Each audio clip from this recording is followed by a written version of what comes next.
la primera parte de lo que es la parte renal, la anatomía, todo lo relacionado a la irrigación también de nuestro riñoncito.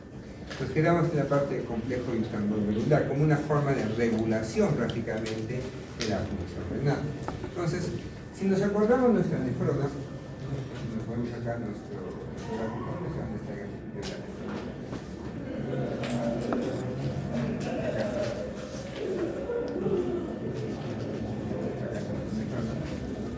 Entonces, comenzamos con la arteriola aferente, el glomérulo va por el tubo proximal, lo que es la ascendente de la porción delgada, porción gruesa ascendente. Y justamente al final de la ascendente, con el inicio del tubo distal, ahí vamos a tener nuestra mácula densa.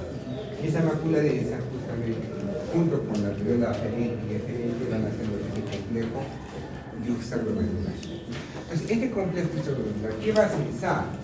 Va a censar cuánto de cloruro llega a este punto. ¿Cuánto de cloruro llega a este punto? ¿Qué quiere decir? Acá se va a filtrar cloruro, se empieza a filtrar. ¿Cuál es la filtración glomerular que tenemos más o menos?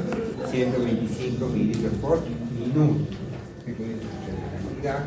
Llega justamente al tubo proximal y obviamente se empieza a reabsorber, acá se comienza a concentrar, después se comienza a diluir y acá llega una cantidad de cloruro.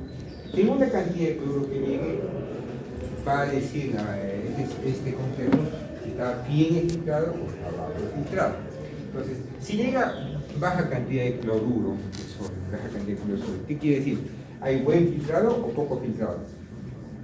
Si llega baja cantidad de cloruro, poco filtrado. Entonces, si llega poco filtrado, ¿me conviene o no me conviene? No me conviene, entonces hay que aumentar el cloruro. Justamente es lo que va a censar. Entonces, lo que hace este complejito es justamente censar la reducción del cloruro de sodio en la mácula densa. ¿Qué va a hacer? Si ya nosotros hemos visto que ya no hay cloruro, no hay mucha cantidad de está baja la filtración glomerular, ¿qué digo? ¿Sabes qué? Necesitamos más filtración.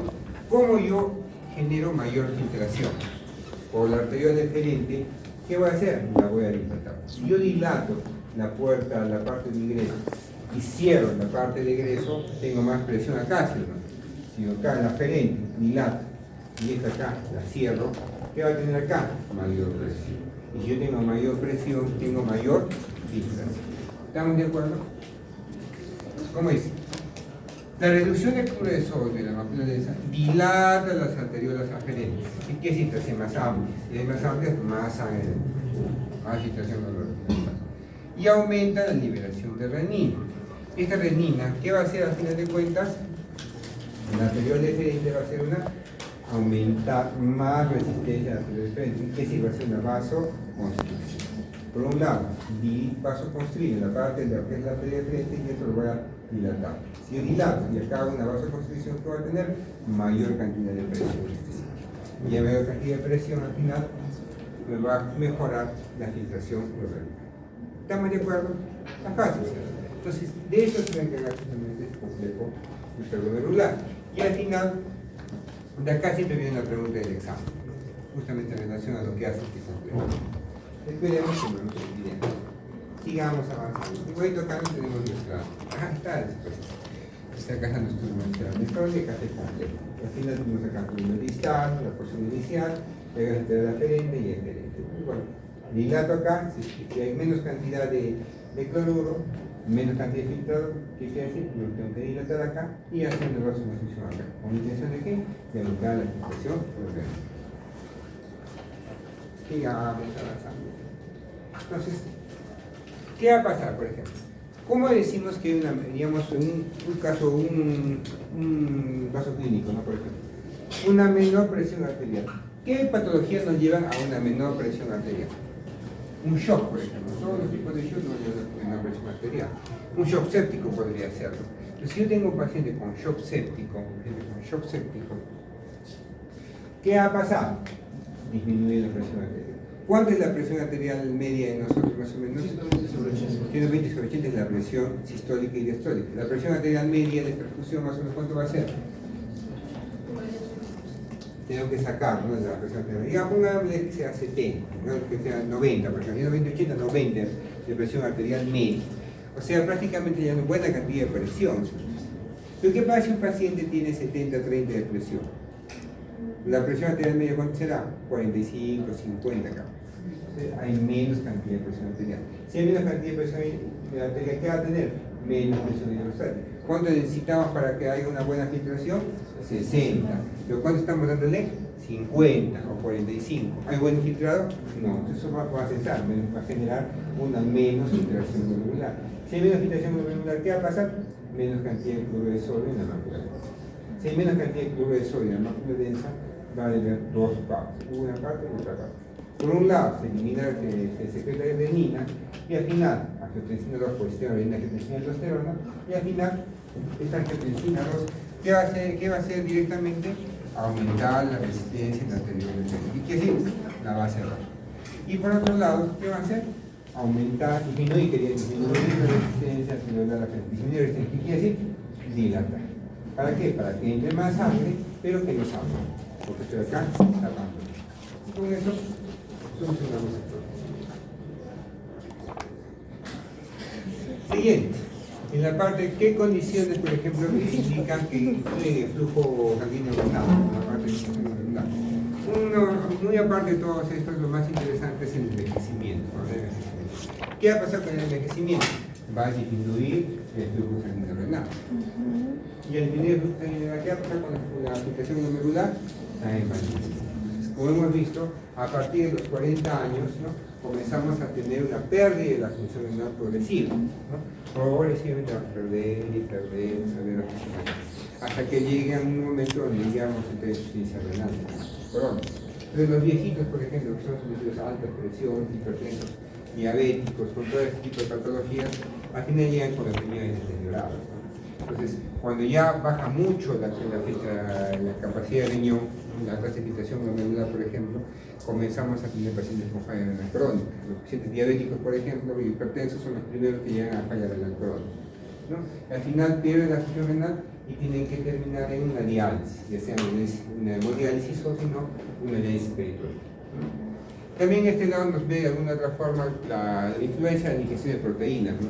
Si hay mayor ingestión de proteínas, hay mayor aminoácidos. ¿Dónde se resuelven los aminoácidos? Vamos a mirar la mayoría de aminoácidos y glucosa se resuelve en el tubo comprimido proximal. Si se resuelve mayor cantidad de aminoácidos, va a haber mayor absorción proximal de cloruro de sodio. Si hay mayor resorción de cloruro de sodio, ¿qué va a generar? Que haya menos cantidad de cloruro al final, la mácula densa, ¿no? Todo se resolvió acá en la parte proximal, ya cuando llega a la parte del tubo distal ya no va a haber mucho cloruro y eso va a generar una disminución de la resistencia de la arteriola aferente y al final tenemos una mayor filtrado glomerular, disminución de ese sistema. Seguimos aumentando, entonces hasta ahí nos faltaba conversar en la anterior clase, ¿no? Ahora nos vamos a lo que nos toca el día de hoy. No.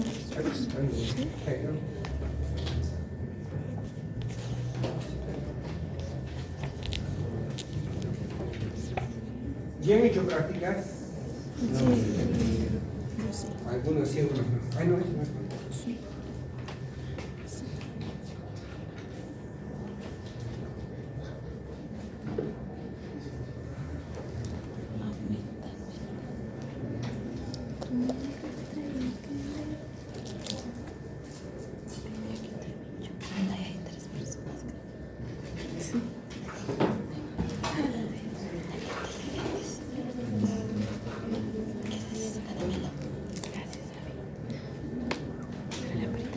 ¿Qué no es fácil? Ahora vamos a mirar. Entonces, ¿qué te cae? Es como un repasito, ¿no? Por el siguiente, que en el filtrado glomerular no va a haber proteínas, ya hemos dicho de proteínas. ¿Cuánto es el filtrado glomerular?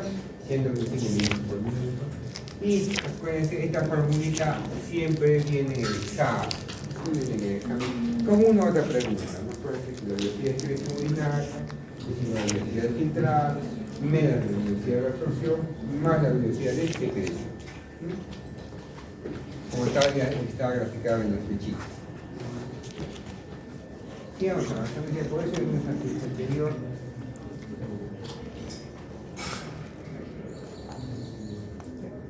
Y bonito, ¿no? en la primera parte de nuestra clase, nos hemos hecho la fisiología 1 de renal, hemos hecho más que todo lo que es la filtración. Ahora, ¿qué vamos a mirar?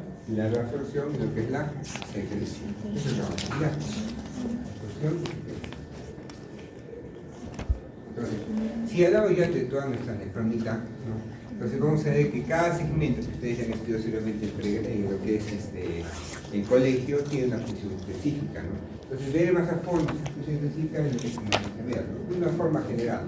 En la primera parte del estudio proximal, por ejemplo, ¿qué vamos a tener? La mayor cantidad de reabsorción, ¿no? Ya sea de agua, un 70%, de lo que es el cloruro, lo que es la parte de la glucosa, aminoácidos, que prácticamente se resuelve el 100%.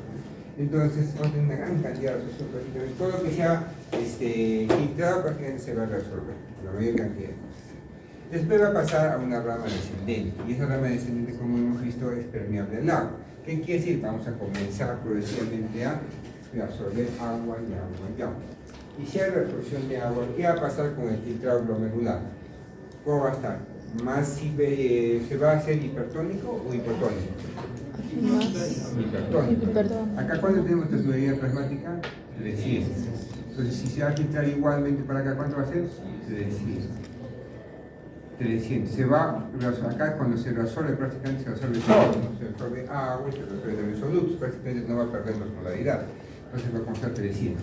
Comenzamos con 300, seguimos con 300. A medida que bajamos con la asa descendente, por ejemplo, de la general, aquí tenemos que ver, ¿qué decimos que? Reabsorción de agua. Si hay reabsorción de agua, ¿qué quiere decir? Que de acá vamos a sacar agua. Y si nosotros sacamos agua, ¿qué va a pasar con la parte del líquido glomerular? Ya sea 300, lo estamos deshidratando, ¿cierto? ¿Qué quiere decir? Estamos quitando el agua. Es como que estaríamos en el mar, ¿no? El agua que llega, y los ríos llega al mar, con tanta calor se evapora, ¿cierto? ¿Qué está perdiendo el mar? Agua solamente. ¿Pierde solutos? No. ¿Cómo está el agua del mar? Salada. ¿Por qué? Porque está hipertónica. Entonces, ¿cómo será acá? Está perdiendo también solamente agua. Entonces, ¿qué estamos pasando acá? Que progresivamente esto se va a hacer más concentrado. A 300, mira, 400, 500, 600, 1200. 1200. Entonces llegamos hasta acá, 1200. ¿Por qué? ¿Qué hemos perdido? ¿Qué hemos perdido? Hemos perdido agua. Pero después de eso, ¿qué vamos a tener? La absorción ascendente. ¿Y qué vamos a resolver? Ya no resolvemos agua, sino ¿qué resolvemos ahora? Solutos. Comenzamos a resolver solutos. ¿Qué quiere decir?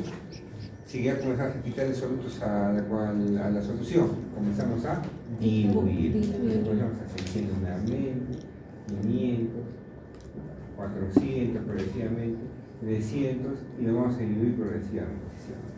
Seguimos avanzando. Tuvo el estadio inicial, resolución de sodio, cloro, calcio y magnesio. ¿Qué quiere decir? Seguimos resolviendo solutos. ¿Qué quiere decir? Seguimos bajando la osmolaridad, 200, y va a llegar prácticamente hasta 100 miliosmoles por litro, progresivamente. Entonces vamos poco a poco diluyendo. En un lado hemos concentrado y después estamos diluyendo. Una vez que hemos diluido hasta ahí, ya vamos a la porción distal, el túbulo colector, la porción del túbulo distal. ¿Y qué vamos a hacer ahí? Como dice acá, reabsorción de agua mediada por lo que es la hormona antidiurética, con la vasopresina. ¿Y qué quiere decir? Que nuevamente este 100 que está ahí bien bonito, si hay antidiurética, comienza a secretarse antidiurética. ¿Y cuándo se secreta la antidiurética, por ejemplo? Cuando el cuerpo está, digamos, comienza a ponerse hipertónicos. Comenzamos a tener aumento de osmolaridad porque, digamos, tenemos una hipernatremia o estamos deshidratados, comenzamos a secretar la DH. ¿Para qué? Para que esta orina que está diluida no la orinemos así, diluida, ¿sí o no? La concentremos al máximo. Entonces, si tenemos estímulo de la vasopresina, ¿qué vamos a tener toda esta parte de acá? La absorción de agua. Similar a esta parte de acá, ¿sí? Entonces, ¿qué va a pasar nuevamente? Nuevamente vamos a concentrar, y al final vamos a llegar también a lo mismo, ¿no? Al final, ¿qué vamos a tener? El punto máximo de concentración, ¿cuánto va a ser? 1200 miliosmoles. Entonces, primero diluimos, concentramos, después diluimos, después concentramos nuevamente, y la máxima concentración que vamos a tener, ¿cuánto va a ser? 1200. ¿Cómo llegamos hasta ahí? ¿Cómo se va a hacer? Todos estos mecanismos es lo que vamos a ir viendo progresivamente en el transcurso, ¿no? de nuestra sesión. Vamos a ver. No es el neuropaper, pero es importante. ¿Tiene importancia ya que me un poquito de papel higiénico por ahí? Una medida de 30 minutos. No, vale. Ya está. Entonces está fácil, no está completito. Del baño. Y vamos a avanzar. Le vio. Entonces, si hablamos de la absorción tubular, ¿qué ha pasado? Acá vemos la cantidad de porcentaje de lo que se ha filtrado y lo que se ha reabsorbido. Lo que se ha filtrado y lo que se ha reabsorbido. ¿Qué quiere decir? ¿Cuánto se ha filtrado de glucosa? 180. ¿Cuánto se ha reabsorbido? ¿Cuánto es 180 de 180? 100%. Hay mucha grabación, pero igualito acá. Seguimos avanzando. De sodio, se filtró 25.000. ¿Cuánto se reabsorbió? 25.400. ¿Cuánto se ha reabsorbido? 99,4%. En cambio, la creatinina es algo interesante. ¿Cuánto se ha filtrado? 1.8. ¿Cuánto se ha reabsorbido? Nada. ¿Cuánto se ha excretado? Prácticamente 1.8. ¿Cuánto es la cantidad de absorción? 0,3. Entonces, es por eso que se utiliza para lo que es la absorción renal. ¿Por qué? Porque como no se reabsorbe, lo que se ha filtrado, lo que se va a eliminar. ¿Estamos de acuerdo? Pero ¿será cierto eso solamente que solamente no se reabsorbe nada y tampoco se secreta nada? Vamos a ver que no es cierto. Que va a haber siempre una pequeña cantidad de creatinina que se va a secretar. Y es por eso que la creatinina, la depuración de creatinina, es un poquito más alta que la filtración glomerular normal. ¿Qué quiere decir? ¿Cuánto es la filtración glomerular que hemos escuchado, que hemos dicho? 125 mililitros por minuto.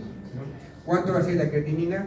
140 mililitros por minuto. Un poquitito más. ¿Cuánto más? 15 más, ¿sí o no? ¿Esos 15 más? ¿Por qué esos 15 más? Porque es la pequeña cantidad de creatinina que se puede secretar. ¿Estamos de acuerdo? Entonces, continuamos. Entonces, si hablamos ya de lo que es la reabsorción tubular, como dice, tiene que ser de dos formas, una forma activa y una forma pasiva. La forma activa, como dice, gasto de energía. Y si el gasto de energía definitivamente tiene que ser transcelular. Y también puede ser forma pasiva, como dice, primario y secundario, puede ser paracelular o transcelular. Ahora, ese transporte activo primario, lo que hemos conocido siempre, la clásica está en la bomba de sodio, potasio, TPA. No también puede ser la bomba de hidrógeno, calcio, o si no la bomba de hidrógeno con potasio. Son varias formas. Al final de cuentas, ¿qué vamos a tener? Que los solutos van a ingresar hacia esa parte del intersticio, ¿no? Y al final por osmosis va a pasar, por ejemplo, el agua también. Por eso dice el flujo en masa, ¿no? Primero pasan los solutos.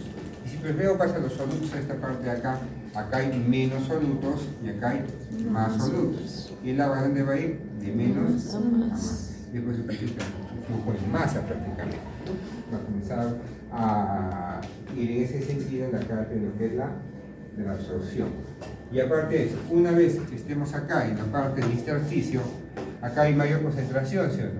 Donde va a pasar rápidamente a la parte capilar peritubular.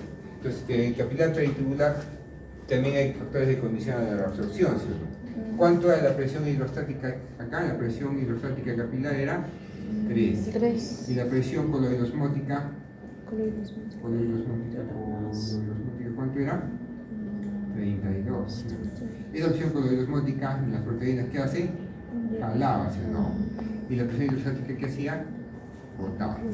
Entonces, si tengo 3 de salida y 32 de entrada, ¿cuál va a ser el flujo neto? Va a ser de ingresos.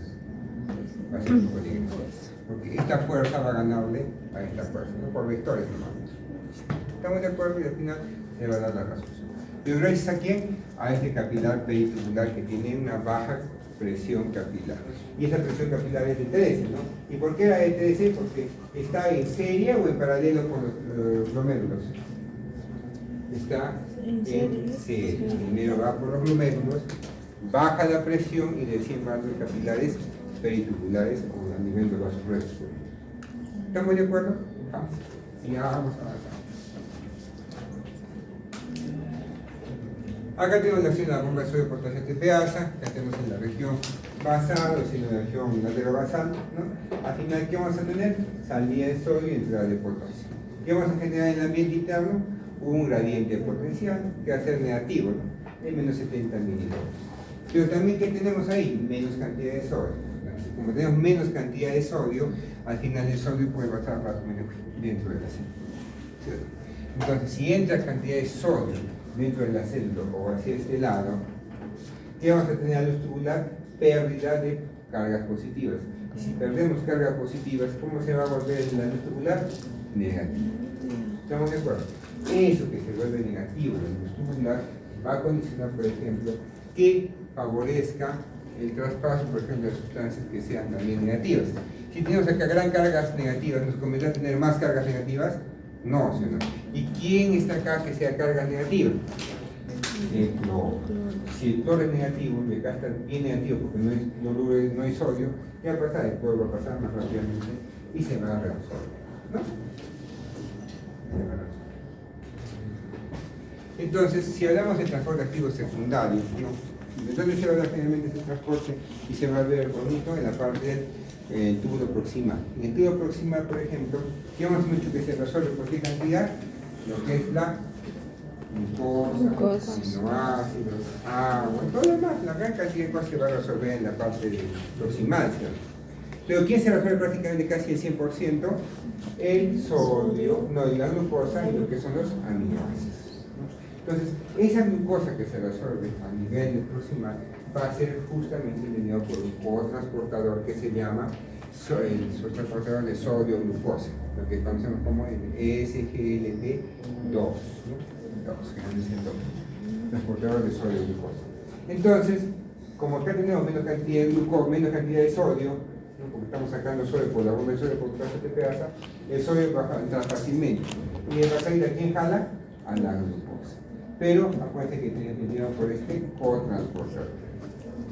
Ahora, ese cotransportador es el que va a impedir el ingreso de sodio, la absorción prácticamente de la glucosita puede ser bloqueada. Sí, adelante. Si yo bloqueo a ese cotransportador, ¿qué va a pasar? La glucosa viene por acá, ¿sí o no? ¿Se va a poder resolver? No se resuelve. Si no se resuelve, ¿qué va a pasar? Se va a excretar. ¿Nos conviene? Sí, nos conviene. Si está un paciente diabético, tiene un nivel de glucosa elevado, nos conviene ganar más, reabsorber. ¿Qué quiere decir? Si yo reabsorbo, ¿qué estoy ganando glucosa? ¿Sí? ¿Me conviene ganar glucosa o perder glucosa? Perder. Entonces, es una forma de acción, por ejemplo, de un fármaco que se llama la empaglifosina. Entonces, esta empaglifosina, llamándome la cabeza, No. es un inhibidor. No estoy viendo, prefiero eliminar glucosa. Qué rico. Solo es que cocina al final.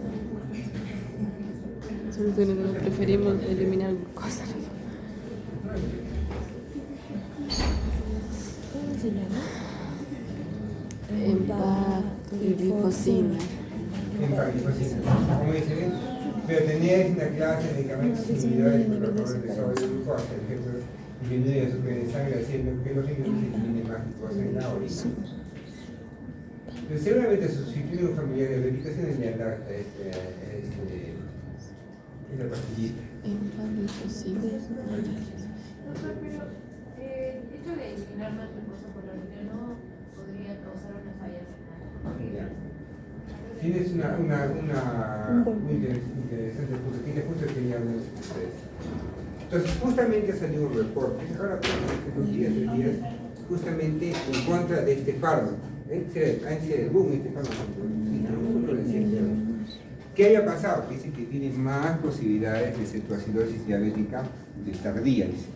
Más posibilidades de que se cometa cetoacidosis. Como dice el compañero Sierra, salud. ¿Qué ha pasado? Si yo pierdo glucosa, acá glucosa, ¿qué va a pasar con la glucosa? ¿Se va a resolver en otro lugar? No se resuelve. Como tenemos acá glucosa, más cantidad de glucosa en el túbulo, ¿qué es la glucosa? Es osmóticamente activa, ¿sí o no? Porque recuerdan de la fórmula de la unidad plasmática es 2 veces el sodio más la glucosa entre 18. ¿Qué quiere decir? Que es osmóticamente activa, ¿sí o no? Entonces, si yo tengo acá glucosa en este lado, es osmóticamente activa. Entonces, ¿qué va a pasar? Me va a jalar agua. ¿Y qué va a pasar con el paciente? Va a aprender a tener mayor cantidad de diuresis, ¿sí o no? Ahora dígame, si un paciente pierde por aquí cantidad de líquidos, y si no tenemos un buen aporte de líquido, ¿qué va a pasar con la glucosa, con la parte de plasmática? Que se puede concentrar más, ¿sí? Puede llevar a una falla renal. Y esa falla renal o esa complicación de deshidratación, ¿a qué puede llevar? A una cetoacidosis diabética. Entonces, es por eso que se ha condicionado, se ha dicho que este fármaco puede condicionar falla renal, inclusive también lo que hemos dicho compañeros, lo que es mayor cantidad de cetoacidosis diabética. Entonces, por eso también ahora justo está en la controversia, ¿no? Porque si usarlo no sabe esta hiperglucosia. Pero la idea es que ustedes sepan dónde actúa, ¿no? Justamente acá, inhibiendo ese cotransportador. ¿Estamos de acuerdo? Entonces, eso que pasa que es osmóticamente activo y que que no permite que jale agua, ustedes lo viven de una forma diferente. Algunos de ustedes seguramente es intolerante a la lactosa. Más de uno acá se llama lactosa. Toma un poquito de leche y ya. Tiene que buscar baño a los 30 minutos. ¿Sí? ¿Qué va a pasar? Es igual, ¿no? ¿Qué pasa cuando toma la lactosa? Generalmente hay la lactasa dentro de los intestinales, y que va a ser desdoblado, ¿no? En glucosa y la lactosa. Pero ¿qué pasa si no tiene la lactasa? Vamos a tener la lactosa en el tubo intestinal. Y como es osmóticamente activo, ¿qué va a pasar? Va a jalar agua. Y como jala agua y no se puede, que se llama reabsorber, no va a poner a absorber del intestino, ¿qué va a pasar? Diarrea. Que en el tubo intestinal, el tubo gastrointestinal va a generar diarrea. Agua, que en este caso, ¿qué va a generar? Una mayor diuresis. ¿Estamos de acuerdo? Pues se puede decir que cuando tenemos glucosa elevada nos genera una diuresis. Sigamos avanzando. Entonces, ¿por quién está midiendo ese ingreso de la glucosa? Justamente por este transportador, ¿sí? El cotransportador. ¿Qué quiere decir? Está limitado por puertas específicas. Entonces, si yo tengo 2 puertas, va a tener una cantidad de flujo de estudiantes. Pero ¿puedo entrar cualquier cantidad de estudiantes? No, va a tener un flujo limitado. Y por estas puertas solamente van a ingresar, ¿cuántos? 10 por vez, digamos, 10, 1, 2, 3, 4, 5, digamos, 5 por esta puerta, ¿no? Permanentemente. Pero si hay 20, acá 30, ¿podrán pasar todos los 30 y 20? No. ¿Quién lo va a limitar? ¿Quién es la puerta? La proteína, no es la proteína, este cotransportador. Entonces, eso es por eso que se dice que tienen un umbral máximo de reabsorción, que es hasta cuando se copen todas las proteínas de reabsorción. Una vez que se copen ya no va a poder reabsorber más. Si no puede reabsorber más, ¿qué va a pasar? No se va a reabsorber. Y si no se reabsorbe, ¿qué va a pasar? Se va a excretar. ¿Y cómo se va a excretar? Por la orina, ¿no? Entonces, ¿cuánto es el nivel el umbral máximo de reabsorción de la glucosa? Como dice ahí, 365 miligramos por minuto. ¿Y cuánto es la cantidad de glucosa en sangre? 100 ¿qué? Miligramos por ciento o por decilitro. ¿En las mismas unidades? No. Entonces no se va a decir, o sea, ¿qué quiere decir? Que si tengo 376 miligramos, 376 de glucosa, ¿ya he empezado a orinar? No es así. Estamos hablando acá miligramos por minuto. Una cosa es diferente, miligramos por minuto, y otra cosa es miligramos por ciento.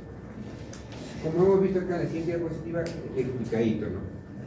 Acá. La glucosa, hemos dicho, ¿cuánto? Nada más menos de 100. Digamos una persona que tenga 100 ya, que canta ahí. 100 miligramos de glucosa, miligramos por decilitro. Decilitro es la décima parte de un litro, ¿sí o no? Décima parte de un litro, ¿cuánto es? 100 mililitros. ¿Qué quiere decir? 100 miligramos en 100 mililitros. Entonces, ¿qué quiere decir? Que tenemos 1 miligramo por mililitro. ¿Estamos de acuerdo? 1 miligramo por mililitro de glucosa. ¿Cuál es la tasa de filtración glomerular? 125 mililitros por minuto. Y con una glicemia de 100, ¿qué quiere decir? ¿Cuánto me da 100 miligramos por decilitro? 1 miligramo por mililitro. Y como tengo 125 mililitros por minuto, ¿cuánto va a ser la infiltración de la glucosa? 125 miligramos por minuto de glucosa. ¿Estamos de acuerdo? Entonces, es lo que el paciente tiene 100 miligramos de, digamos, por ciento de glucosa. ¿Cuál va a ser su filtración de esa glucosa? 125 miligramos por minuto de glucosa. ¿Estamos de acuerdo? Entonces, ¿qué va a pasar con un paciente que tenga 200 miligramos de glucosa? Si es 100, su filtración era de 125, con 200 sería el doble. 125 por 2, 250 miligramos por. ¿Estamos de acuerdo?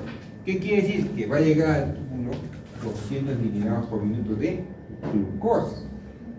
¿Y cuál es el umbral? Primeramente, 200 miligramos. ¿Qué quiere decir el umbral? Que a partir de 200 comenzamos a tener ¿qué? Ya eliminación de glucosa, excreción de glucosa. Pero ¿cuál es el transporte máximo? 375. Cuando lleguen a 375 de glucosa, por más que aumente la concentración de filtración de glucosa, ya no va a aumentar más la reabsorción. ¿Por qué? Porque ya no tenemos más puertas para que ingrese glucosa. Por más que se siga aumentando la concentración de glucosa, ya no llegamos. Y como ya no se puede reabsorber más, ¿qué se va a empezar a hacer? Excretar. ¿Estamos de acuerdo? Fácil.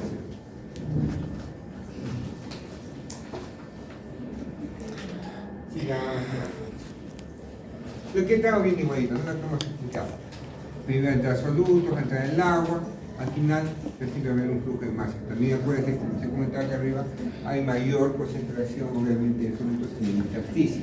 Y si hay mayor concentración de solutos en el intersticio, obviamente el agua va a ir de menos a más, va a jalar. Por otro lado, lo que hemos dicho también es que en el túbulo, cuando nosotros absorbemos mayor cantidad de sodio, vamos a tener una carga negativa que va a condicionar a que se resuelva más rápido que ese cloro. Y aquí vienen unas cosas interesantes en la resorción del agua.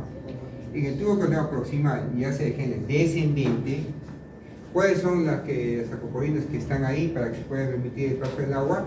La acoporina tipo 1, tipo permeable al agua, permeables al agua. Pero será dependiente de la hormona antidiurética, no es dependiente de la hormona antidiurética. Acuérdense, la acoporina tipo 1, por ejemplo, que el tubo condenado proximal, ya sea género descendente, no es dependiente de ADH. ¿Qué quiere decir? Sin ADH, con ADH igual van a reabsorber. ¿Estamos de acuerdo? En cambio, la acoporina tipo 2, ¿ya? La tipo 2, esa sí es dependiente de ADH, de antidiurética. Entonces, sí o sí necesitamos antidiurética para que funcione mi acoporina tipo 2. ¿Y dónde vamos a mirar que va a ser expresada esa acoporina tipo 2? En el tubo contorneado distal y en el colector. ¿Estamos de acuerdo? Siguiente. Luego el distal del colector, esa acoporina dependientes a la ADH. ¿Cuál específicamente? La acoporina tipo 2. También la acoporina tipo 3, tipo 4, que no son dependientes de ADH. ¿Cuál es la única dependiente de ADH? La tipo 2. Sigamos avanzando. Igual, la reacción de cloro de sodio, por ejemplo, como hemos visto que hay mayor cantidad de carga negativa de lo que estamos diciendo, entonces cuando se reabsorbe el sodio, tenemos un potencial negativo de la luz, y como tenemos más cantidad negativa en la luz, ¿qué vamos a hacer? Mucho negativo hay acá, o sea, hay que echar cloro, porque si no, mucho negativo tenemos acá, no va a hacer reabsorber obviamente, no. Y por otro lado, la parte tiene lo que es la absorción, digamos, de agua, comienza a reabsorberse agua, ¿no? Comienza a echar agua, a reabsorberse agua. Y acá, ¿qué más a tener? Por ejemplo, la urea, ¿no? Mayor concentración de urea. Y si tengo mayor concentración de urea en la parte de la luz tubular, acá hay más urea y acá hay menos urea. Como es soluto, los solutos van de más a menos, de más concentración a menos concentración. Y aquí entonces, ¿qué va a favorecer? La reabsorción de la urea. La reabsorción de la urea. Cuando hablamos de solutos, van de más a menos. Cuando hablamos de agua, van de menos a más. ¿Verdad? Y por último venimos a la parte de lo que es la secreción tubular. Cuando habla de secreción tubular, se filtró, se resolvió y también se va a secretar. ¿Y cuál es la principal sustancia que se va a secretar? Lo que es el potasio, lo que es el opinión, que vamos a ver hacer el intercalaje, más allá ahí. La urea, ácido tranexaminal. ¿Cuál es el principal sustancia que tenemos que tener siempre cuidado? Los que son los Potasio. el potasio. Porque va a haber sitios donde el potasio no se va a secretar. Y si no es secreto el potasio, ¿qué va a pasar con el cuerpo? ¿Va a ganar potasio o va a perder potasio? Gana. Gana. Pues. Si gana potasio, ¿qué vamos a tener al final? Una hipercalemia. ¿Nos conviene? No nos conviene, entonces hay que ver. Pero sí hay ocasiones donde van a convenir, por ejemplo, ganar potasio. Imagínense si ese paciente tiene una hipocalemia. ¿Le conviene ganar potasio? Sí. Va a haber fármacos que nos ahorran potasios y otros fármacos que nos van a hacer que perdamos potasio. ¿Estamos de acuerdo?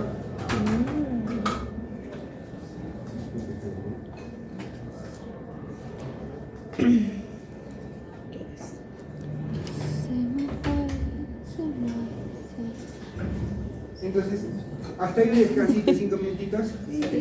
Ya. Ya, Comenzar ya. el desarrollo. Ay, creo que sí son los peritos de poder, Altos de... ¿Qué se va a secretar?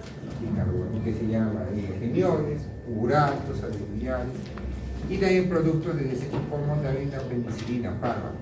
Entonces acá cuando sí se dan cuenta que hay unos fármacos que se vienen rápidamente por ahí es bien notorio.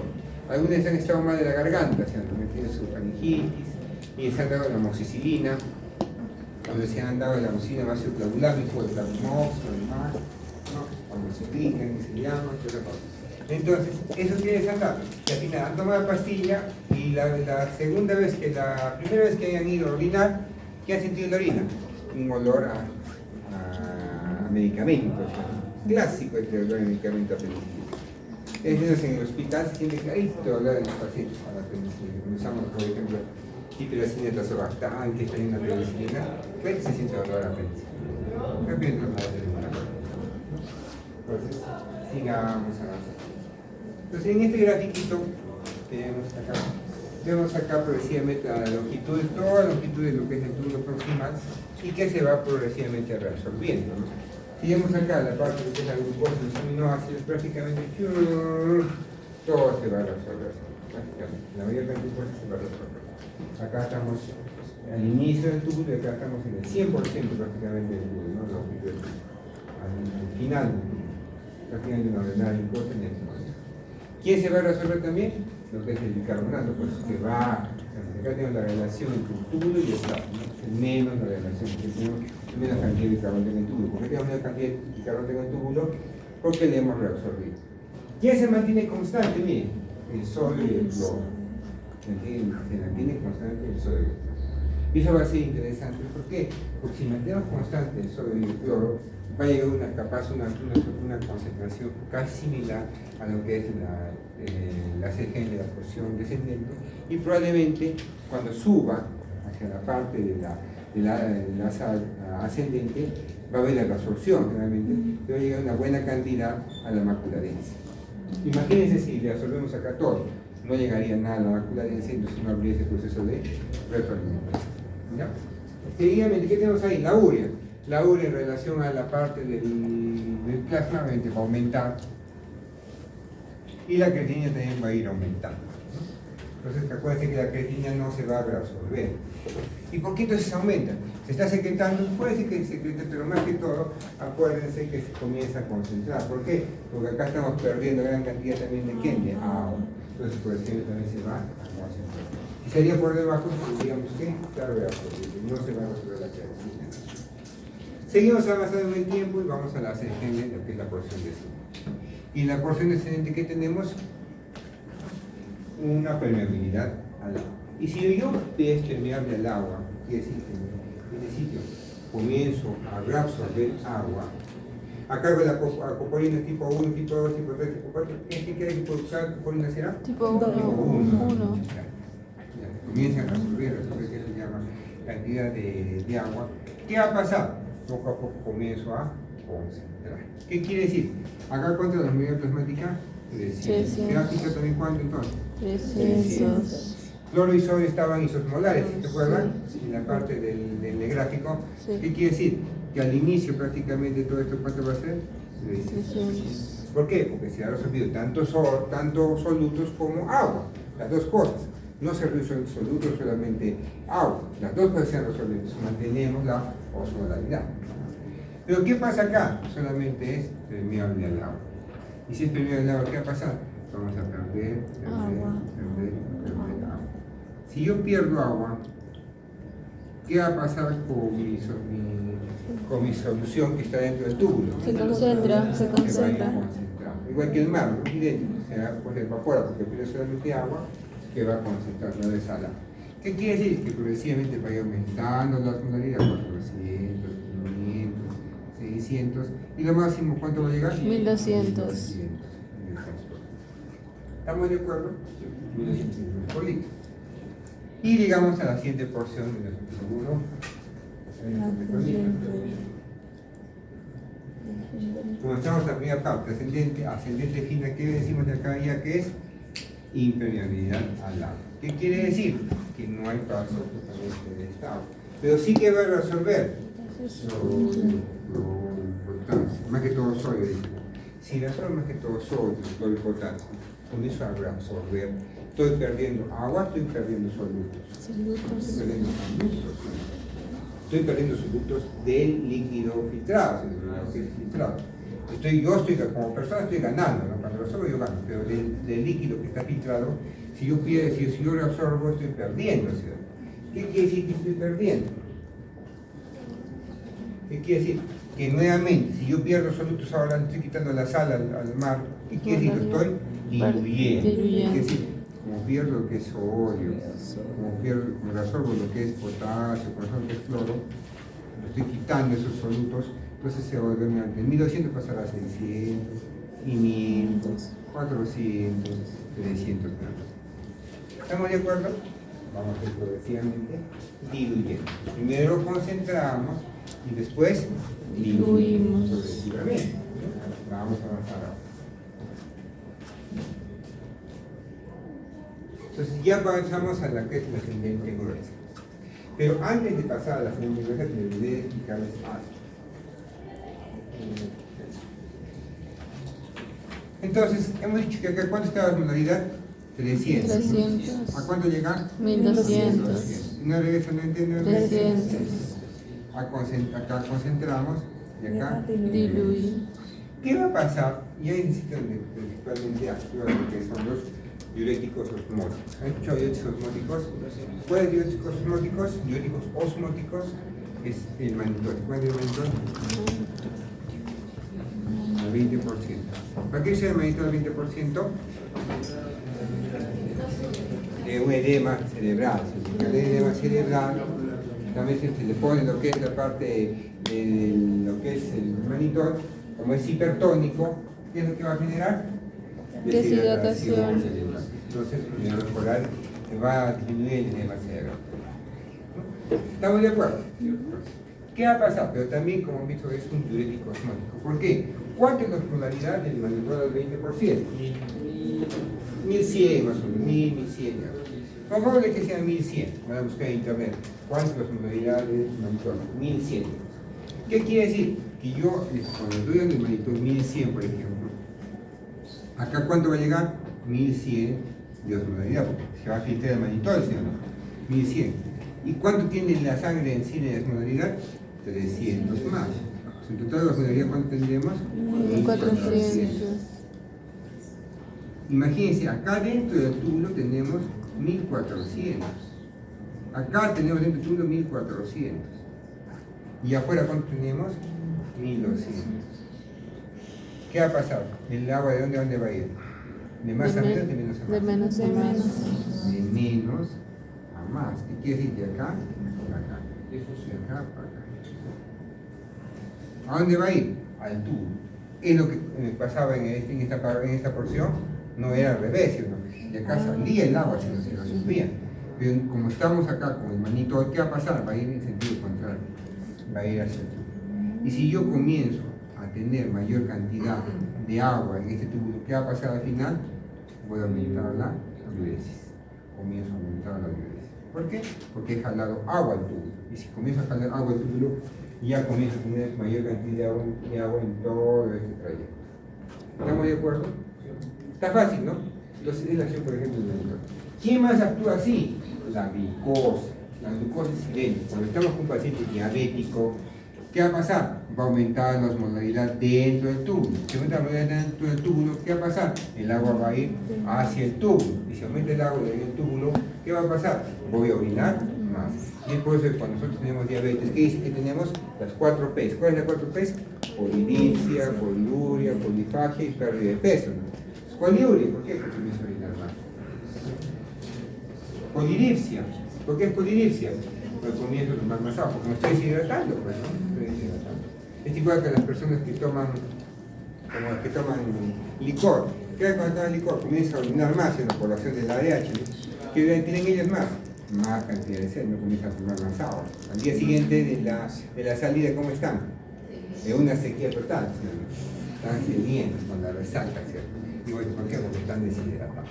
Bueno, vamos a deshidratar. Entonces, en estos pacientes que estamos usando monitores, hay que tener mucho cuidado el balance hídrico. ¿Por qué? Porque va a hacer orinar más. Y si hay más pérdidas ingresos, me puede llevar un balance hídrico negativo. Si me lleva un balance hídrico negativo, ¿quién va a sufrir? Mi riñón. Me puede llevar a la falla renal. Perrenal, y después vamos a mirar esto cuando hagamos la parte de... ¿Estamos de acuerdo? Entonces, ahora viene otra preguntita. ¿Qué pasa entonces? ¿Qué pasa si el paciente tiene falla renal? ¿Le puedo dar diuréticos osmóticos? No le puedo dar. Si no, le va a que se llama, como no va a orinar, no va a filtrar, no va a ir por este proceso. Entonces, cuando no va a hacer proceso, ¿dónde va a quedar ese monitor? En la sangre. Imagínense como un estado hipertónico prácticamente de la sangre, a tal, entonces no se le da. Pacientes con falla renal, por ejemplo, difícilmente se le va a dar lo que es el monitor. Sigamos avanzando. Vamos entrando entonces ya a la asa ascendente gruesa. Y esta ascendente gruesa, como he dicho, sigue impermeable prácticamente al agua porque seguimos diluyendo, pero sí que va a haber una gran cantidad de reabsorción de solutos. ¿Y qué solutos se van a reabsorber generalmente? Sodio, cloro y potasio. Ahí puede ser magnesio, bicarbonato, calcio. Pero ¿qué importante va a ser ahí?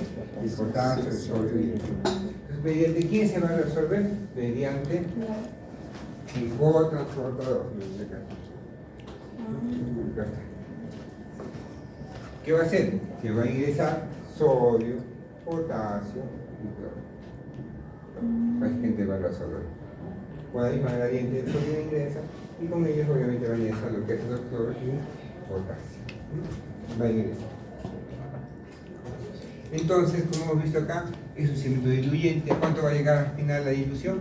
A 100 mililitros por litro. La cemento diluido. ¿Por qué? Porque estoy reabsorbiendo y reabsorbiendo y reabsorbiendo y reabsorbiendo. Comienza a reabsorber. Ah, no, acá. Ahí está. Seguimos, ¿qué se llama acá? ¿Qué más? Nos olvidamos hablar de la furosemida. Entonces, ¿quién era el principal que reabsorbía en la parte del tubo, en la parte de la CGN? La parte de lo que es ese sodio, potasio y cloro. Entonces, si yo le doy, que se llama furosemida a este paciente, ¿qué hace la furosemida? Va a inhibir justamente a este transportador, al sodio, cloro y potasio. Si yo inhibo a este transportador, lo mato, ¿qué va a pasar? ¿Qué va a pasar con el sodio? Va a quedar acá, el sodio, el cloro va a quedarse acá. ¿Qué va a pasar acá también? El potasio va a aumentar. ¿En dónde? En la luz tubular. Y como aumenta el potasio en esta parte de acá, ¿se reabsorberá? No se reabsorberá. ¿Qué va a pasar? Chao. Y se va a perder el potasio. El sodio y el cloro, después hay otras bombas para poderlos reabsorber, pero del potasio ya no hay otro sitio donde podemos reabsorber activamente. Entonces, si yo pierdo el potasio, ¿qué va a generar el paciente? Si yo comienzo a no reabsorber potasio, ¿cómo va a estar el potasio en el paciente? ¿Bajo o alto? Bajo. ¿Qué puede generar? Entonces, ¿qué tiene que tener claro? Que cuando yo use un fármaco como este, furosemida, que es un diurético de ácido, que va a actuar justamente como este transportador de sodio, potasio y 2-cloro, que lo inhibe, ¿qué va a generar el paciente? Probablemente una hipocalemia. Entonces tengan cuidado, porque Bastante se usa la furosemida en la práctica clínica. Pacientes con insuficiencia cardíaca, furosemida. Pacientes por ejemplo, con cirrosis que están edematizados, furosemida. Pacientes con falla renal, furosemida. Todos los que quieran tener menos cantidad de líquido están edematizados, ¿qué le va a dar? Furosemida. Le dan furosemida. Entonces, ¿para qué dan furosemida? Porque orine más, para forzar diuresis, dicen que no debería ser término, forzar diuresis. Ya está, pierdo líquido, ¿qué estoy perdiendo ahí? Potasio. ¿Qué tengo que analizar a estos pacientes? El nivel de potasio constantemente. Entonces tengan cuidado, si sus papás, sus mamás les han dado furosemida para el tratamiento, ¿qué le van a medir constantemente a sus papás? El nivel de potasio. ¿Por qué? Porque si se va de pique el potasio, ¿qué le va a generar? Probablemente arritmias, problemas cardíacos. Entonces tengan cuidado. ¿Estamos de acuerdo?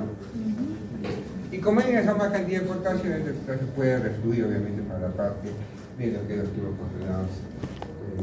La parte de los puede que sea. ¿Qué más acá? Hay un transportador de sodio con hidrogeniones. Es obviamente una carga positiva ingresa y una carga positiva sale para que no esté en equilibrio. Entonces, ¿qué más tenemos acá? Como acá tenemos una gran cantidad de carga positiva en este punto, y hay más carga positiva en este punto, tenemos más 8 milivoltios. ¿Por qué tenemos más 8 milivoltios? Porque miren, acá hay positivo, ingresa y que salga igual de carga pulsada va a ser. Acá estamos ingresando todo un sodio, una carga positiva, una carga positiva. ¿Qué más estamos quitando acá? Carga negativa, ¿sí o no? Si estamos quitando carga negativa acá, estamos quitando carga negativa acá, ¿qué se va a ver acá? Positivo. Entonces, esa carga positiva que tenemos acá, ¿a quién va a favorecer? A que se transporte por difusión, ¿quién? El magnesio y el calcio. ¿Por qué? Porque son positivos. ¿Queremos más positivos acá? No, entonces, chao, para ahí. Sigamos avanzando. Entonces, acá viene la porción del tubo distal inicial. Como hemos dicho, igual que la primera porción de la parte gruesa de la CGN, ¿no? Y primero el agua, y hecho con la se va a diluir más y más y más. ¿Cuánto va a llegar? A 100 micrones que estamos comentando. Y acá tenemos un fármaco que usamos constantemente en los pacientes con hipertensión arterial. ¿Cuál es? Los diuréticos tiazídicos. A la cabeza, ¿quién está? La hidroclorotiazida. ¿La han escuchado o no la han escuchado hidroclorotiazida? Tienen pacientes con hipertensión en su casa, abuelitos, papás, tíos. ¿Qué medicación usan? Díganle para la persona. Van a ver que la mayoría va a usar, yo voy a usar hidroclorotiazida. Hidroclorotiazida, sí, hidroclorotiazida, con imersartán. ¿Con qué más? Con carvedilol, eso ya vamos a verlo cuando hagamos cable, precisamente. Pero acá, primero tenemos hidroclorotiazida. ¿Qué es la hidroclorotiazida? Es un diurético que va a inhibir el cotransportador de sodio y cloro. ¿Qué quiere decir? En esta parte de acá, que sigue absorbiéndose obviamente solutos, tenemos un cotransportador. Sodio con cloro. Ingresa sodio y también ingresa sodio con cloro. Si ingresa sodio con cloro, ¿qué vamos a tener? La luz tubular de carga negativa, pues es que tiene carga negativa. Entonces, si yo inhibo prácticamente a este cotransportador, lo inhibo, ¿qué va a pasar en mi cuerpo? ¿El cloro se va a resolver? No. ¿El sodio se va a resolver? Si no se resuelve el sodio, ¿qué va a pasar con el sodio? Se va a excretar, se va a ir para la vagina y alguna parte se resolverá nuevamente, pero se va a excretar gran cantidad de sodio. Y si se excreta gran cantidad de sodio, estoy perdiendo sodio, ¿qué va a pasar en el plasma sanguíneo? ¿Cómo estará mi sodio? ¿Elevado o bajo? Bajo. Bajo. ¿Qué va a llevar el uso de hidroclorotiazida o tiazídicos en el paciente a una hiponatremia? ¿Estamos de acuerdo? Entonces, si a mi papá le dieron una hidroclorotiazida como tratamiento para la hipertensión arterial, ¿qué le tengo que mirar constantemente? El nivel de sodio. ¿Estamos de acuerdo? El nivel de sodio. Porque si no hay nivel de sodio, después pasa un mes y el paciente está, ¿qué pasa? Descensan la parte de sodio, 120 de sodio. Hiponatremia. ¿Estamos de acuerdo? Sigamos avanzando. En la segunda porción, cuando hablamos de la segunda porción del tubo colector tenemos dos células principales. que es las células, bueno, no sé, las células principales y las células intercaladas. En las células principales, como dice, van a resolver el sodio y agua, la luz tubular, y responden, como dice, la aldosterona. Responden a la aldosterona. ¿Qué es la aldosterona? Un mineralocorticoide. Como dice, mineralocorticoide. Mineralo que dice, vamos a manejar lo que son los minerales, que vendría a ser el sodio y el potasio. Entonces son los que están estrictamente en relación para poder jugar con las concentraciones de sodio y potasio, ¿no? Entonces, ¿qué generalmente va a hacer esta aldosterona? Va a hacer que esto secrete potasio y se reabsorba sodio. ¿Por qué reabsorbemos sodio? Si yo reabsorbo sodio, ¿qué va a pasar? Va a haber más sodio en mi sangre. Y si hay más sodio en mi sangre, va a jalarme agua. Si me jala agua, va a tener mayor presión arterial. Entonces, como el eje de renina que te enseña la aldosterona, lo mismo, ¿no? Entonces, es lo que va a pasar. Hay fármacos que justamente van a inhibir justamente este proceso, ¿no? ¿Quién va a inhibir? ¿Cómo se inhibe? Un antagonista del receptor de mineralocorticoides. ¿Cuál es ese? El espironolactona. Si yo inhibo justamente la acción de la aldosterona con el espironolactona, ¿qué va a pasar? ¿Podrá haber secreción de potasio? No. ¿Va a haber reacción de sodio? No. Lo más importante, ¿cuál va a ser siempre? El potasio. ¿Qué va a pasar con el potasio si no secreta? ¿Qué va a pasar con la sangre? Va a aumentar el potasio. ¿Qué va a generar? Una hipercalemia. ¿Estamos de acuerdo? Entonces, pacientes que tengan una hipercalemia, o trastornos que están elevándose el potasio, ¿les daremos espironolactona? No, pues. ¿Por qué no va a dar espironolactona? Porque me va a elevar más el potasio. ¿Me conviene? No me conviene. Si yo tengo un paciente que tenga un hiperaldosteronismo, ¿me conviene dar espironolactona, por ejemplo? Sí, porque va a bloquearse. En una hiperaldosteronismo, ¿qué quiere decir? Mayor cantidad de aldosterona, me conviene dar este espironolactona para que lo bloquee. Ahora, ¿qué va a pasar? Si yo tengo una hipocalemia, ¿me conviene dar espironolactona o no me conviene dar espironolactona? Sí. ¿Por qué? Porque al ahorrarme el potasio, va a generarme que aumente el nivel de potasio en la sangre y me regule el nivel de potasio. ¿Estamos de acuerdo? Entonces, pues se llama ahorradores de potasio. Si bien es cierto, tenemos antagonistas del receptor, también puede haber los bloqueantes de canales de sodio. Bloqueantes de canales de sodio. Pero ¿cuál es el que más se estudia, el que más es clásico? La espironolactona. ¿Estamos de acuerdo? En pacientes renales, en pacientes cardíacos se puede dar este protector, ¿no? Amilorrida, que tiene otro, tiene mirrinol, y por ejemplo, la inhibe. pero más que todo, acá que estén viendo que es el uso de la espironolactona, es prioritario. Entonces, ahora conversamos. Y paciente que digamos que tiene un edema en sus piernecitas o insuficiencia cardíaca, ¿qué le íbamos a dar al paciente? Furosemida, ¿se puede decir? Furosemida. ¿Qué hago con la furosemida? Hago que orine más, pero me pierda potasio.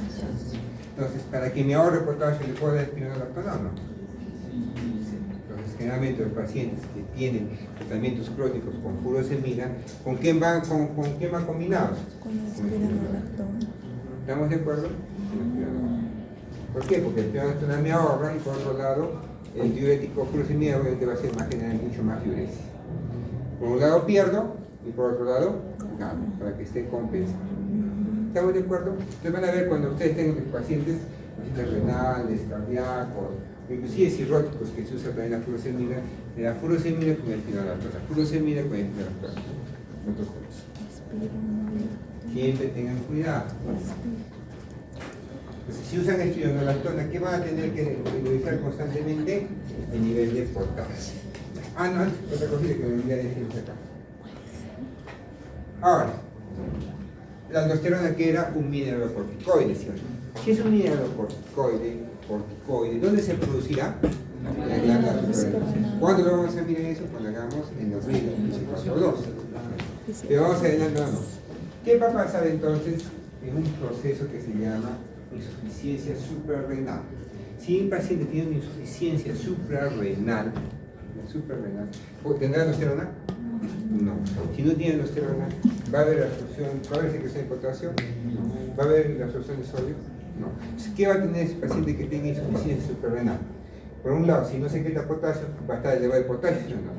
¿Qué va a tener el paciente? Hipercalemia. Y si no se resuelve sodio, ¿cómo va a tener sodio? Hiponatremia. Entonces, los pacientes con insuficiencia suprarrenal, ¿cómo van a dar cuenta que es insuficiencia suprarrenal? Porque vienen con hipercalemias y hiponatremia. Vienen así al hospital, ay, no sé, soy un paciente que tengo que se llama lupus, tengo sistémico, o tiene una vasculitis. Por ejemplo, ha venido un señorcito allí que tenía una granulomatosis de Wegener, ¿no? Es una vasculitis, ¿no? Y usaba crónicamente corticoides, ¿no? Prednisona, por ejemplo. Entonces, como se dejaba de tomar la prednisona, ¿qué hizo? Hubo una insuficiencia suprarrenal por una supresión brusca.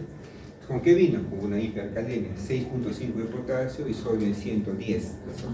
Así. Si uno se da cuenta clarito, no es insuficiencia suprarrenal. Presión, 70-30 de presión. Prácticamente una crisis adisonial. Eso vamos a verlo con paciencia cuando hagamos endocrinología.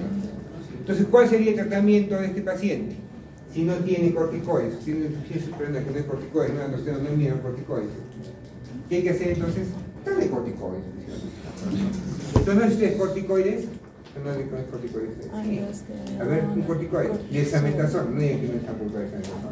Cuando está jugando fútbol, un pelotazo, una rollaza y una súplico tenaco con dexametasona. Estaban con la gargantitis faringitis, ¿qué les han dado? Propenicilina, clemisol, 1 millón, ¿con quién? Con dexametasona, por si acaso, porque no se choque, ¿no? Es otra cosa, es otro cuento, ¿no? Les dan que se llama la penicilina y les dan también la dexametasona. ¿Por qué la dexametasona? Como es un corticoide, es un antiinflamatorio, tiene en cuenta que evita la inflamación y se da es como un tratamiento para que no le choque, dicen, la penicilina. Entonces, de un shock anafiláctico, la acción de un shock anafiláctico es al toque, pues. Le pongo y ya está. En un minuto ya está con shock, pues. Así es rápido. ¿Cuánto demora en hacer efecto la dexametasona, por ejemplo, intramuscular? 30 minutos. O sea, ¿le va a hacer algo? No va a hacer nada. Pero a uno les dan, ¿no? Es para contrarrestar. Le haré efecto pues, cuando está muerto, ¿no? Porque antes no va a hacer efecto. Pero sí queríamos un efecto rápido, por ejemplo, ¿qué le damos? La hidrocortisona, ¿no? La hidrocortisona es el efecto más rápido, que también es un corticoide. ¿Cuándo vamos a mirar eso? Cuando hagamos corticoide, el próximo Pero el corticoide que se utilizaría acá es la hidrocortisona. ¿Por qué? Porque tiene acción mineralocorticoide y glucocorticoide en la misma cantidad. Entonces, acuérdense que los corticoides son de dos acciones, ¿no? Acción mineralocorticoides, acción con la que tiene la nocedola, y también glucocorticoides, al final para elevar la glucosa, toda esa parte, ¿no? Como el cortisol. Entonces, ¿está entendida esta parte? Lo importante es insuficiencia suprarrenal. ¿Qué va a tener el paciente?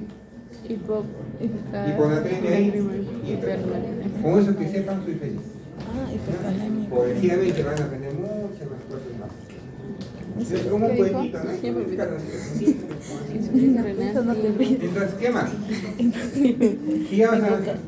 Entonces, si hagamos que sea de allá de las partes de lo que es 70% el colector cortical, si es en la cortical. No, es al revés. Ahí tenemos los tipos de Hipercalemia células, y ¿no? hiponatremia. No, claro, habíamos visto que están las principales y vienen ahora las intercaladas. Estas intercaladas son prioritarias para la regulación ácido-base. ¿Qué quiere decir la regulación ácido-base? Que van a ver la acumulación, la eliminación que digan de hidrogeniones o de bicarbonos. ¿Cómo así? Vamos a tener dos células interesantes. Lo que es las intercaladas tipo A y las intercaladas tipo B. A de acidosis, decíamos. A de acidosis. Tipo A, ¿qué va a hacer entonces? Si mi paciente está en acidemia, un pH 7.1, por ejemplo, en acidemia, ¿qué tengo alta cantidad de mi sangre? Alta cantidad de hidrogeniones. Entonces, en mi riñón, ¿qué me conviene? ¿Reabsorber hidrogeniones o excretar o secretar o botar hidrogeniones? Botar hidrogeniones. ¿Para qué? Para que de una manera compense lo que estoy haciendo. ¿Qué va a hacer esta intercalada tipo A? En acidosis, ¿qué va a secretar? Hidrogenio. Riego de hidrogenos. ¿Con qué intención? De alguna manera ayudar justamente a compensar esa acidosis. Y si yo pierdo hidrogeniones, en mi orina, ¿cómo estará mi orina? ¿Ácida o alcalina? Ácida. ¿Estamos de acuerdo? Sí. Fácil, ¿sí? En cambio, en el otro paso, que es el alcalá tipo B, ¿dónde se va a activar? En la alcalosis. ¿Qué quiere alcalosis? Como estoy en alcalosis, ¿qué va a estar en mi cuerpo? Va a estar alcalino. ¿Y quién me da la alcalinidad de mi cuerpo? ¿El bicarbonato o los hidrogeniones? El bicarbonato, que es un tampón, un basta. Si tengo harta cantidad de bicarbonato en el cuerpo, ¿me conviene reabsorber bicarbonato o secretar bicarbonato? Secretar. Botar, secretar. Entonces, ¿lo que hace? Pues, ¿no? El alcalá tipo B, si tengo una alcalosis, va a secretar bicarbonato. Y si secreta bicarbonato, ¿cómo estará mi orina? Alcalino. ¿Estamos de acuerdo? Alcalino. O sea, ¿a través de qué proteína especial? La pendrina. Esta pendrina, el alcalá tipo B, se encarga de qué? La secreción de bicarbonato. En ¿Proteína? un estado de alcalosis. Entonces de ahí va a venir otra pregunta del examen. ¿Sí? Igual nomás. Las increíbles intercaladas tipo A, que responden a acidosis, está mediado por una proteína pendrina, que elimina, que secreta bicarbonato. Falso. Así va a ser. Así va a ser las preguntas del examen. Lo que estamos hablando es un error. Fácil. ¿Qué es la pendrina? Ya vamos a hablar acá. Proteína. ¿Qué más? Así es una Según la proteína, permeabilidad pero del agua, según la ADA. elimina ¿Qué quiere decir? Igual ya elimina comenzamos a el tener acá la bicarbonato. ADH. Ayuda a Responden un eliminar. tipo de apopolina. ¿Qué apopolina tenemos que ver ahí? Que responden a ADH de tipo. Porque dijo la tipo A, Muy bien. pero es la tipo B. Ah. ¿Estamos de acuerdo? Entonces, si ya comenzamos a tener permeabilidad regulada por la ADH, ¿qué va a pasar con mi orina? Si ya comienzo nuevamente a resolver agua, ¿se va a diluir o se va a concentrar? Concentrar. Poco a poco voy a ir concentrando mi orina. Seguimos entonces pasando, entonces vamos a actuar colector medular, la parte medular. Entonces comenzamos a resolver menos de 5 litros de agua, como dice, tiene permeabilidad del agua por la ADH. Comenzamos nuevamente a tener permeabilidad del agua por la ADH. Si tenemos permeabilidad al agua por la ADH, poco a poco vamos a ir concentrando nuestro orina. ¿Cuánto es entonces lo máximo de concentración que va a llegar al último punto? 1200. Entonces, ¿siempre va a llegar a 1200? No. De acuerdo a cómo está nuestra situación. Si hemos tomado cualquier cantidad de agua, ¿va a estar activada mi ADH? No, porque va a estar completamente inhibida, ¿sí o no? ¿Para qué? Para que elimine esa cantidad de orina, cantidad de agua que he tomado en exceso, ¿sí o no? Pero si estoy que ya en la parte del desierto, ¿cómo estará mi ADH? A la máxima cantidad de expresión. ¿Por qué? Porque yo cualquier poquito de agua que pueda recuperar, la voy a resolver. ¿Por qué? Porque yo tengo que cuidar mi agüita. Y haciendo ¿cuánto es lo máximo que voy a poder concentrar? 1200. ¿Estamos de acuerdo? Pero no quiere decir que sea lo que siempre vamos a tener, ¿no? Van a ver que en clase van a tener que sean las probabilidades de 300, 400, 500, dependiendo, ¿no?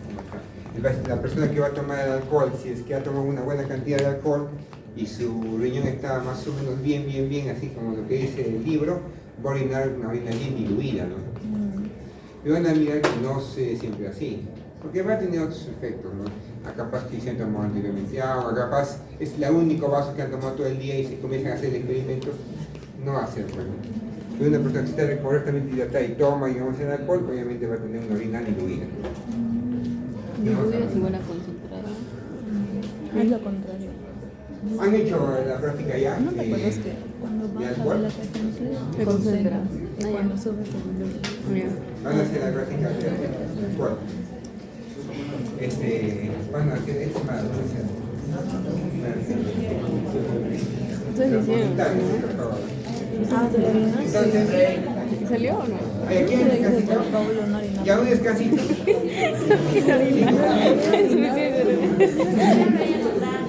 Descansito. De verdad, no. Él es el que toma alcohol. ¿Qué hay para preguntar? Algo tendremos para preguntar. ¿Cómo estudio fisiopatología, doctor? ¿Cómo se pone acá, no? Ajá, las dos rayitas. Estudiado, lo que hemos estado viendo precisamente a nivel de toda la longitud de las anefronitas, pues, ¿no? Entonces, el tubo proximal es prácticamente todo se ha absorbido, ¿no? Lo que es el aminoácido, la glucosa, proteínas, ¿no? Porque no sé si se va a reabsorber, ya está, lo poco que se vaya a filtrar, no se va a filtrar la proteína. Y tenemos acá también lo que es el bicarbonato, ¿no? La longitud, obviamente, poco a poco va a disminuir la cantidad de bicarbonato porque la mayoría se va a lo que es reabsorber, ¿no? Igual con lo que es el sodio y el potasio, ¿no? Y siendo cuenta que se llama en la parte de lo que es la serie general va a tener una subida y una bajada, ¿no? Porque primero concentramos y después diluimos. ¿Quiénes van a tener una concentración constante, inclusive nos van a marcar función renal? Dos sustancias importantes, lo que es la inulina y lo que es la creatina. Bueno, primero está la inulina. Inulina que se va a filtrar, no se va a resolver, no se va a secretar y prácticamente cuánto nos va a dar al final de nuestra filtración de 125 mililitros por minuto. La creatinina, miren, comienza casi igual, pero progresivamente va teniendo un poquito y un poquito más, ¿sí o no? Un poquitito más. Ese poquitito más, ¿cuánto llega a ser? A 140 mililitros por minuto. ¿Qué quiere decir? Que en una parte del camino, ha tenido que secretarse un poco para poder llegar a esa. Entonces, ahora pasamos a la parte de lo que es regulación de la reabsorción. Entonces, también es prácticamente similar a lo que ya hemos estado viendo, ¿no? ¿Qué quiere decir? ¿Qué tenemos acá en la capilar peritubular? Tenemos la presión hidrostática y la presión coloidosmótica. ¿Qué más tenemos acá? Lo que se va a filtrar de agua, lo que se va a filtrar de peces. Y acá tenemos la presión coloidosmótica prácticamente de nuestro intersticio y también la presión hidrostática. Al final, ¿quién va a ganar? Va a ganar la presión de filtración de la parte del intersticio. ¿Hacia quién? Hacia la parte del capilar peritubular. ¿Gracias a quién se va a dar eso? A que tenemos baja presión capilar ahí en este material. ¿Por qué tenemos esta baja presión capilar? Porque el sistema de capilar peritubular está en serie o en paralelo con lo que es el glomérulo. Serie. Y quiere decir que el glomérulo le baja primero la presión y después va recién al capilar peritubular. Cualquier cosa que aumente la presión capilar peritubular, ¿qué va a pasar con esta presión de la absorción? Va a disminuirse. Disminuye la absorción. ¿Sí o no? Y cualquier cosa que, por ejemplo, disminuya la presión coloidosmótica, ¿qué va a pasar con la reabsorción?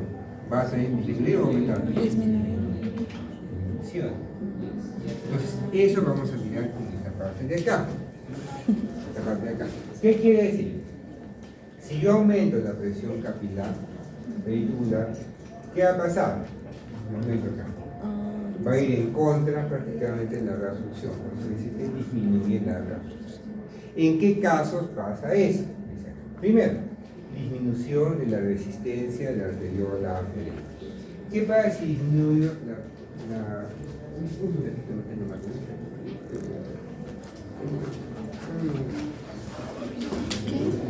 La arteriola aferente, ¿cómo era? Cuando la obstruías, ¿no? Eso es menor resistencia, mayor resistencia. Menor resistencia. Ah, tú estás hablando de la arteria aferente. Ajá. Cuando aprietas la aferente hay menor filtración. Ya, si yo aprieto es menor reabsorción. O sea, mira, si tú aprietas hay menor presión hidrostática en el capilar. Ajá, y igual hay menos filtración. Menos filtración. Si aprietas la aferente, hace que haya mayor presión hidrostática en el capilar y más filtración. Pero acá, ¿por qué dice que la presión capilar es muy baja? Porque es en serie, creo, con el glomérulo. ¿Cómo es en serio? Ajá, ¿qué va seguido? Ajá, después, digamos, del glomérulo sigue eso, y como en el glomérulo tiene que haber una alta presión hidrostática, eso genera que luego haya una disminución de presión en esta capilar. Es decir, si se varía eso, puede generar que la reabsorción se haga menor, disminuya la reabsorción. O si se afecta la presión coloidosmótica, también que disminuya la reabsorción. Pero yo dijo menor reabsorción en la arteria aferente del grifo. Reabsorción, ¿cómo se dice? Cuando agarraba la arteria es menor. Ahora sí, continúa. ¿Resistencia? Ah, resistencia. Un familiar tengo que está Bueno, malito. ¿estás mirando fútbol? No, no. Entonces, está fácil, está fácil. Parece. ¿Qué va a pasar si la resistencia arteriolar aferente está disminuida? Resistencia. Mayor Y que si presión. está así, la arterial está así. Así, gracias. Ah, ¿cómo? Disminución de la resistencia. Así es, alta No. resistencia. Baja No, resistencia. así. Se ha abierto el caño. Ajá. Se ha abierto el caño. Si abierto el caño, ¿cuál va a estar la presión capilar? Mayor. Aumentada. Y si Mayor. aumentamos esta presión, está en contra de la filtración, ¿no? Sí. La contra de la filtración, no, en contra de la Reabsorción. Está menos reabsorción. Siguiente, disminución de la resistencia Eferente. de la arteriola eferente. Menor ¿Qué resistencia. pasa si yo aumento Está la abierto. resistencia? Disminuye la resistencia de la arteria eferente. ¿Cómo está la arteria eferente? ¿Así o así? Así, abierto. Si está abierto el caño de salida, Ajá. ¿cómo va a llegar acá la presión? Menor. Mayor. Ahí, Si está mayor, va a estar en contra de la reabsorción. Está fácil. Ahora, aumenta la presión arterial. ¿Cuánto marcamos de presión arterial nosotros? 120, 80, 110, 60, 160. La PAM, la presión arterial media, ¿cuánto machuqué? Más o menos 70, Aumenta 80. la presión capilar. Felices, ¿sí o no? Contentos con esta cantidad. Porque con 60, feliz está la filtración. ¿Sí? Pero ¿qué pasa si yo aumento mucho la presión arterial? La señora, digamos, que tenga 200, 100 de presión. ¡Pam! 130, 120 de presión. Si 130, ¿dónde va a llegar? A los medios, ¿sí o no? Y lo menos va a pasar acá también, ¿sí o no? Ya no llegará a 100, ya no llegará capaz 13, llegará capaz 50. Si acá entra 50, ¿habrá reabsorción? No, habrá reabsorción. menos Entonces por eso dice, aumenta la presión arterial, aumenta la presión capilar peritubular y si aumenta la presión capilar peritubular, menos Menos reabsorción. Está fácil. Esta tablita va a entrar en el examen, ¿sí o sí? Porque está fácil para razonar, ¿sí o sí?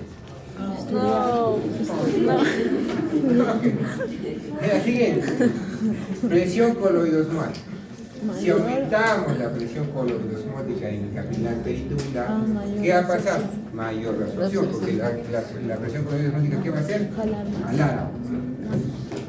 Entonces, como dice acá, si yo aumento la pía, ¿qué es la pía que tenemos acá? Acá no está explicado, pero acá. Expresión coloidosmal. La presión coloidosmótica plasmática arterial. Si yo la aumento, obviamente, esta presión coloidosmótica acá va a aumentar la presión coloidosmótica de la peritubular y va a tener mayor reabsorción. Entonces, ¿cuándo puedo aumentar la presión coloidosmótica de plasma? Cuando tenga mayor cantidad de proteínas, ¿no? Entonces, un paciente que tenga buena cantidad de proteínas y bien nutrido, su riñón va a funcionar adecuadamente. Lo caso contrario va a generar que haya menor absorción. ¿Qué quiere decir? Cuando cae la presión coloidosmótica, va a tener menor absorción. Acá tenemos que hacerlo diferente.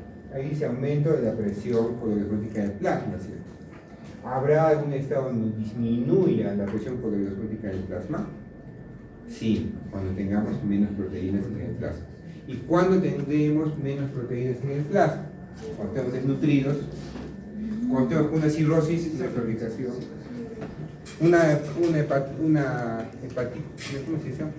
una insuficiencia hepática aguda, cae la producción.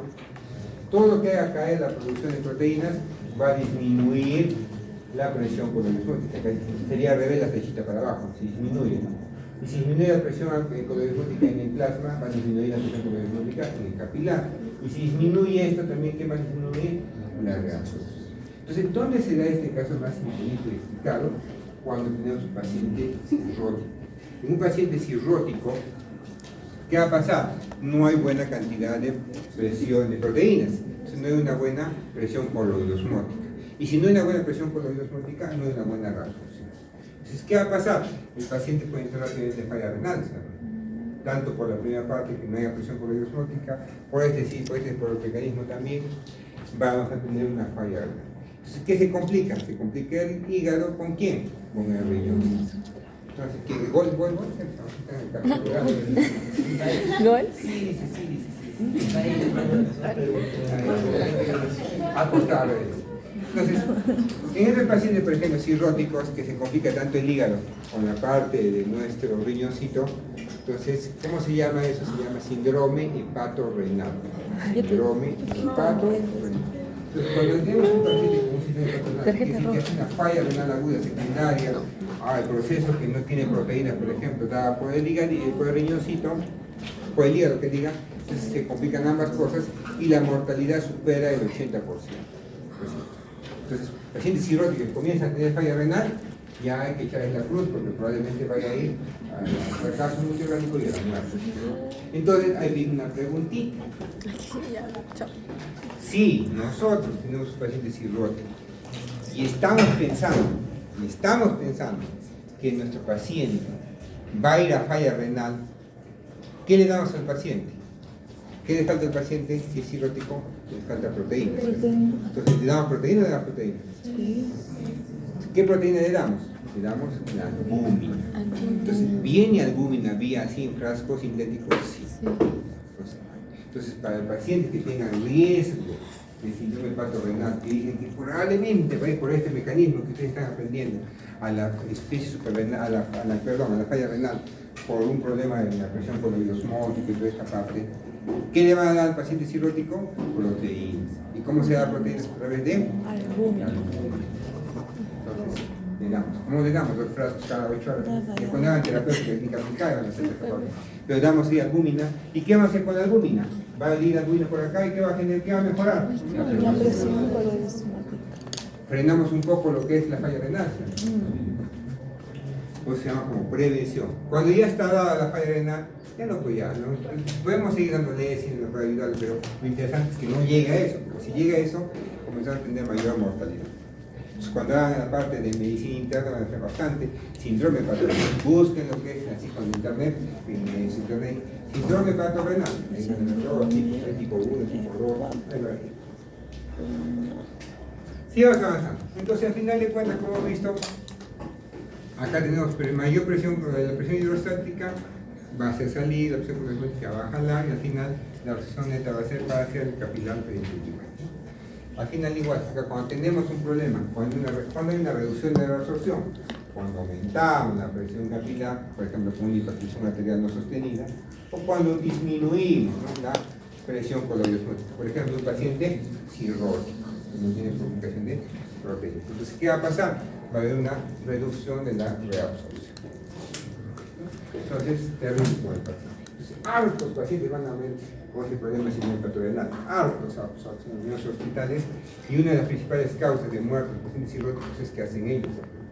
Como ya comienzan a complicarse más y más, tienen asitis, tienen desnutrición también por la misma cirrosis, no comen. ¿Y qué hacen las personas, no? Como está con la pancita bien dilatada, dicen, hay que sacar el líquido de la panza, hay una paracentesis, y clavan por acá, ¿no?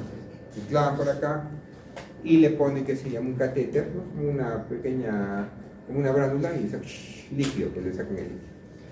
Y le sacan el líquido y no le compensan muy bien capaz el líquido. Como estoy sacando el líquido acá, tengo que compensar el líquido por vía intravenosa, ¿sí? No le compensan bien, hacen una hipovolemia. ¿Qué va a pasar con el riñón? Triste, no tiene sangre para funcionar. Aunado que no tiene presión coloidosmótica, cruz para el riñón, ¿no? Triste. Falla.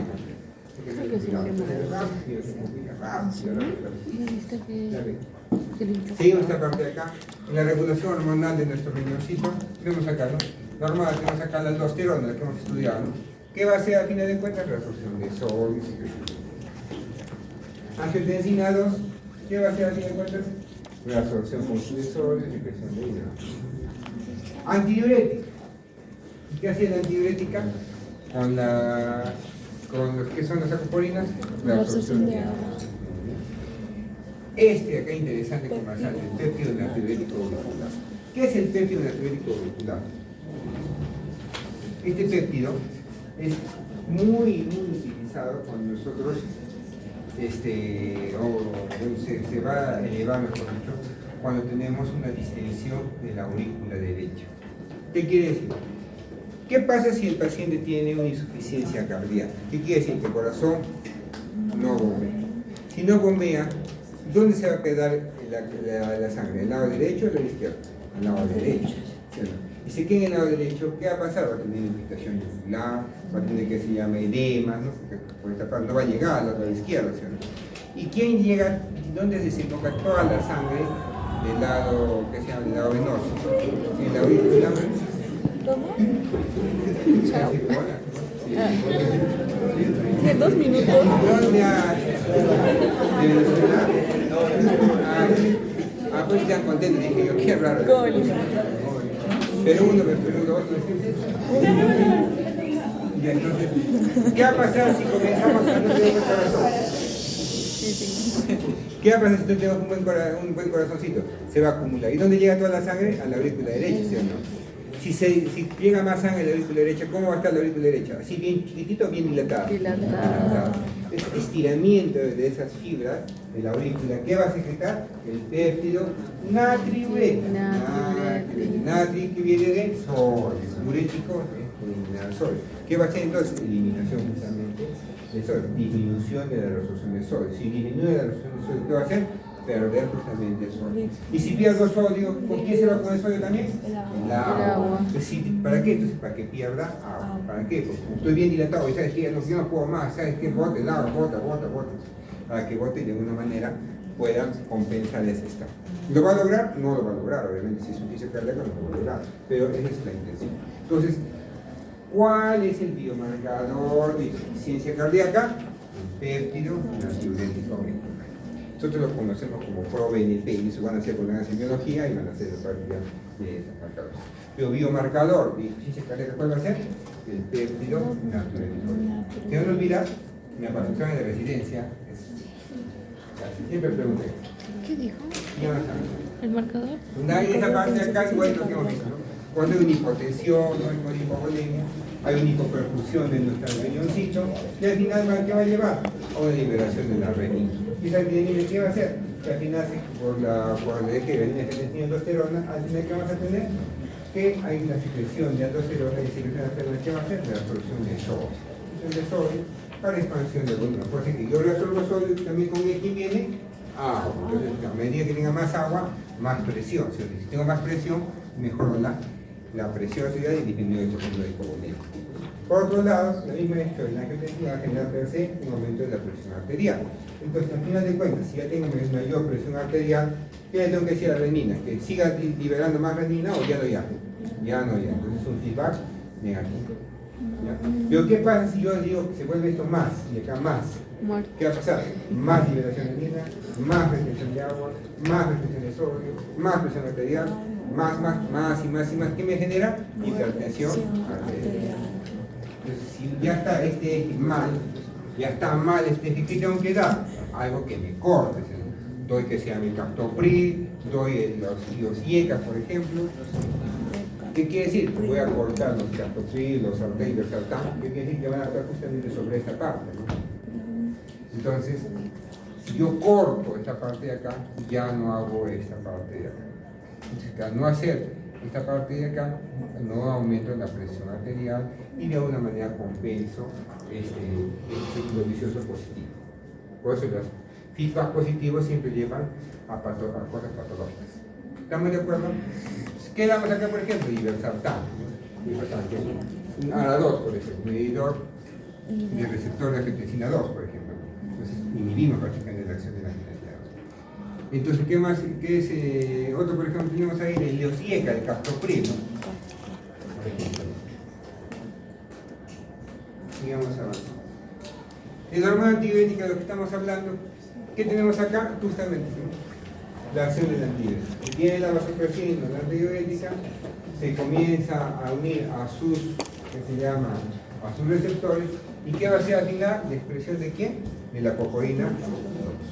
Y esta coporina 2 es dependiente de vasopresina. ¿Estamos de acuerdo? ¿La coporina 1 era dependiente? No, ¿La 3 y la 4? no. ¿No está la 3 y la 4? Y esta parte va a ser. ¿Estamos de acuerdo? Entonces, al final de cuentas, cuando se expresa esta coporina 2, va a permitir prácticamente el ingreso y la absorción de agua. Entonces, seguimos avanzando acá.